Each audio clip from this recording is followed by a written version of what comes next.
বাংলার ইসলামী ইতিহাসে যে কয়েকজন মহান সুফি সাধক গভীর প্রভাব বিস্তার করেছেন, তাঁদের মধ্যে হযরত শাহজালাল সর্বাগ্রে স্মরণীয়।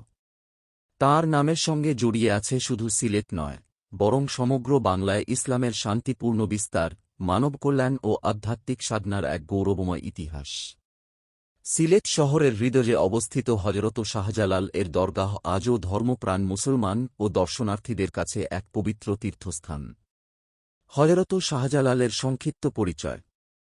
হযরত শাহজালাল ছিলেন একজন প্রখ্যাত সুফি সাধক, ইসলাম প্রচারক ও দরবেশ। তিনি ছিলেন ত্যাগ, সংযম ও মানব প্রেমের প্রতীক। তাঁর জীবন দর্শনের মূল কথা ছিল আল্লাহর প্রতি পূর্ণ আত্মসমর্পণ, মানুষে মানুষে ভ্রাতৃত্ব, অহিংসা ও সহনশীলতা।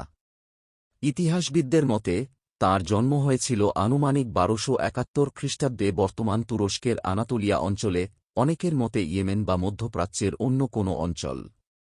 বাংলা 1346 সালে, হিজরি 746 সালে উনার ওফাত হয়েছিল। তাঁর প্রকৃত নাম ছিল শেখ শাহ জালালউদ্দিন মুরাররদ ইয়েমেনি। শাহজালাল নামটি মূলত সম্মানসূচক উপাধি। তিনি ছিলেন বিখ্যাত সুফি সাধক শাহ নেয়ান্তুল্লাহ ওয়ালি এর ভাবধারায় অনুপ্রাণিত এবং ইসলামের আধ্যাত্মিক শিক্ষা প্রচারে নিবেদিত। বাংলায় আগমন ও সিলেট বিজয়। 14 শতকের প্রথম ভাগে হযরত শাহজালাল প্রায় 360 জন আউলিয়া ও সঙ্গীসহ বাংলায় আগমন করেন। সে সময় সিলেট অঞ্চল শাসন করতেন রাজা গৌর গোবিন্দ, যিনি অত্যাচারী হিসেবে পরিচিত ছিলেন। স্থানীয় মুসলমানদের আবেদনে সাড়া দিয়ে হযরত শাহজালাল সিলেটে আসেন। ইতিহাস অনুযায়ী 1303 খ্রিস্টাব্দে সংঘটিত যুদ্ধে রাজা গৌর গোবিন্দ পরাজিত হন এবং সিলেট মুসলিম শাসনের অধীনে আসে। এই বিজয় কেবল রাজনৈতিক ছিল না, এটি ছিল বাংলায় ইসলামের শান্তিপূর্ণ প্রসারের এক গুরুত্বপূর্ণ সূচনা। দরগাহের অবস্থান ও স্থাপত্য। হযরত শাহজালাল রহমতুল্লাহি এর দরগাহটি বাংলাদেশের সুরমা নদীর তীরবর্তী সিলেট শহরের দরগাহ মহল্লায় একটি ছোট পাহাড়ের ওপর অবস্থিত। দরগাহ কমপ্লেক্সের মধ্যে রয়েছে হযরত শাহজালাল এর মাজার, মসজিদ, খাদেমদের কবর, পুকুর ও অজুখানা, অতিথিশালা ও লঙ্গরখানা। মাজারের উত্তর পাশে একটি বড় পুকুর রয়েছে যেখানে গজার মাছ, ক্যাটফিশ ও আরও অনেক ধরনের মাছ আছে, যাদেরকে স্থানীয়রা পবিত্র মনে করে এবং খাবার দেয়।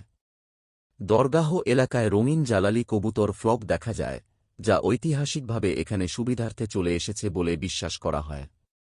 দর্শনার্থীরা এই কবুতরগুলোকে বিভিন্ন রকমের খাবার দিয়ে আনন্দ উপভোগ করে এবং একই সাথে এই খাবার খাওয়ানোকে একটা পুণ্যের কাজ হিসাবেও বিবেচনা করে।